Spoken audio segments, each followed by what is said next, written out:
Hi everyone. So today we're celebrating an incredible achievement.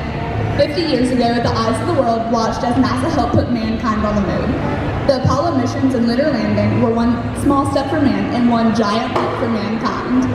And did you know that Snoopy was the official mascot of NASA's Space Safety Initiative and the Apollo missions?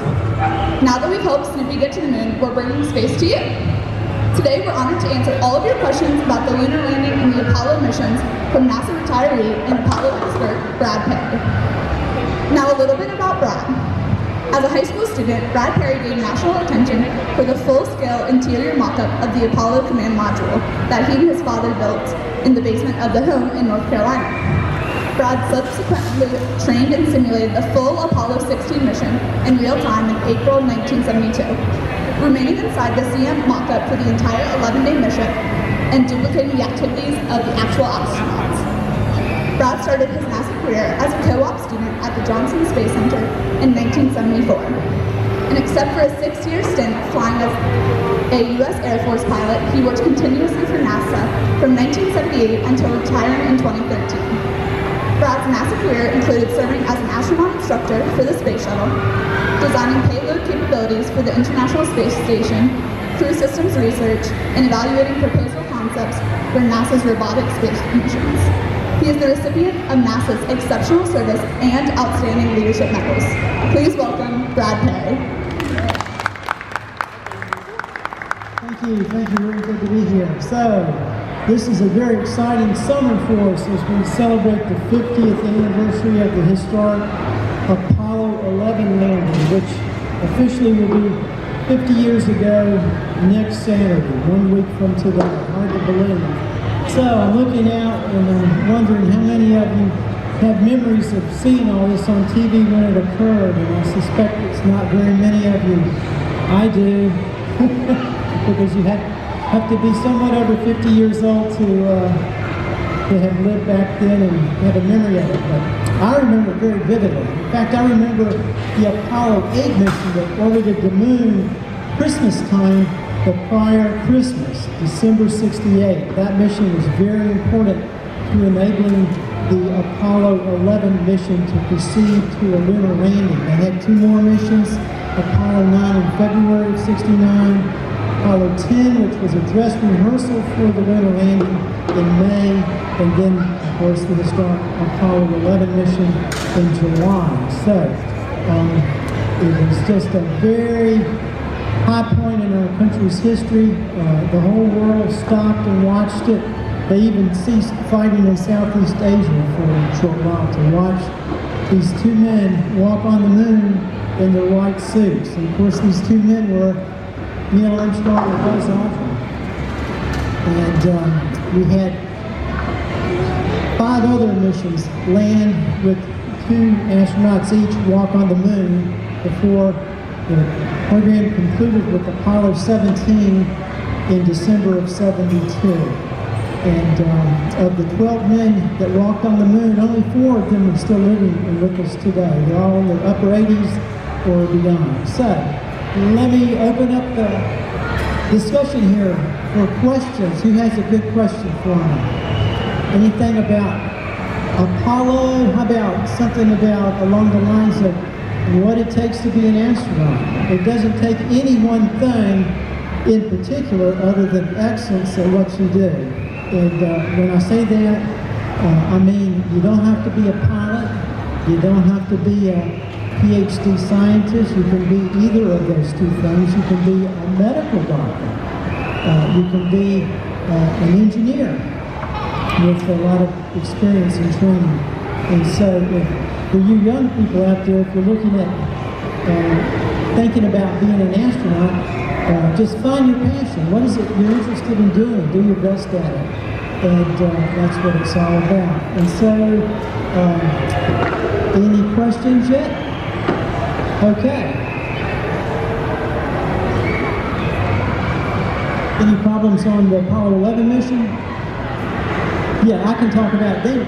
Each one of these, that's a great question. I could talk for a long time, but don't worry, I won't on that.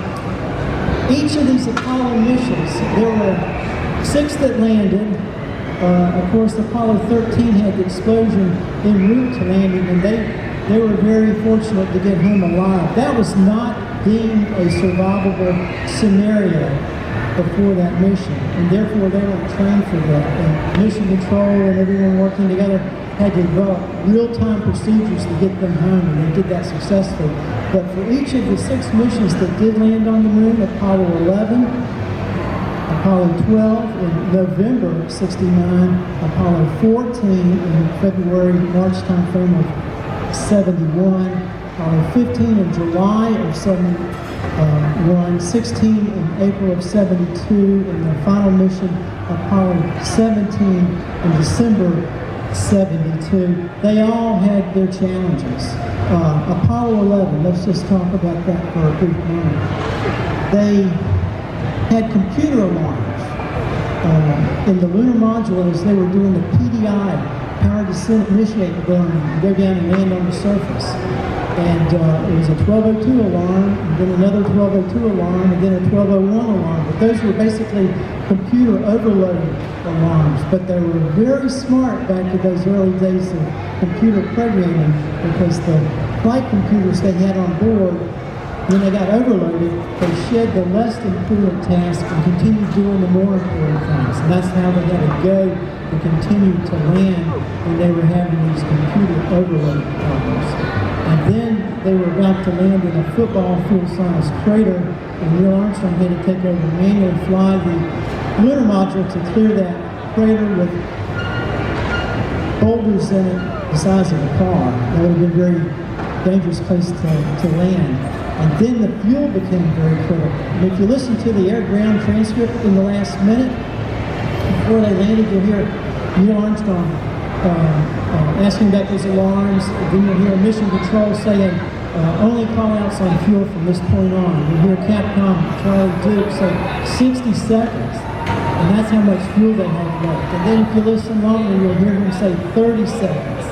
They landed a little bit after that point. So we estimate they probably had about 16, maybe 17 seconds worth of fuel with some error bars on that perhaps. So, beyond which they would have had to abort the landing and just fire the ascent engine to come back up and rendezvous with the command module in orbit. Another question. Yes, sir.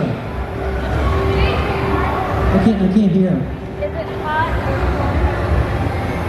on the moon? That's a great question.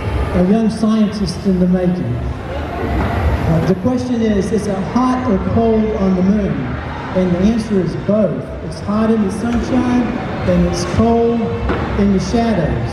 And so it takes the moon approximately a month to go around the Earth, and it keeps the same side facing us.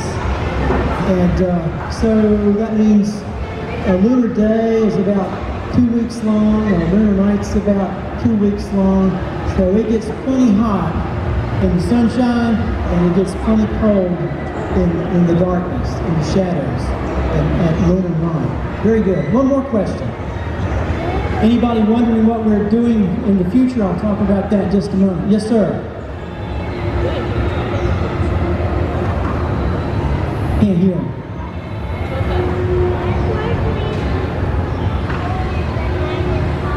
Can you repeat it for me? You said, why is Mercury cold in the night and hot during the day? Why is Mercury cold at night and hot during the day? Well, that's a great question too. The planet Mercury is the closest one to the sun.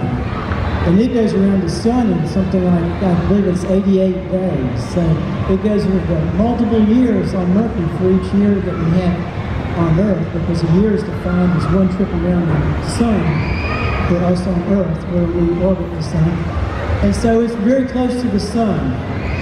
And it has a slow period of revolution, or rotation.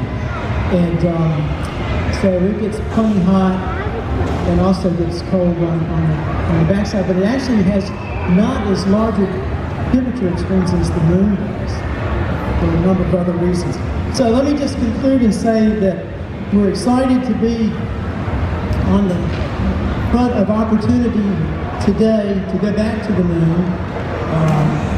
The program is called Artemis, Artemis in Greek mythology was the sister of Apollo. And that's very in tune with NASA's plan that this time when we go back to the moon, we will have a lady walking on the moon. And so Artemis is a very appropriate name. The plan is to return by the year 2024. And that's ambitious, and it depends on getting funding to make it happen. But I think we're going to see a lot of movement to fund this effort and to get it underway and to return to the moon, because it's been too long since we had a human presence there, by that point, over 50 years. And Dean Cernan, who was the last man on the moon, Apollo 17, passed away a couple of years ago. He said before passing that he never thought we'd go this long without returning to the moon. So I'll hang around if you want to ask some other questions. Thank you, and enjoy your time at the park here.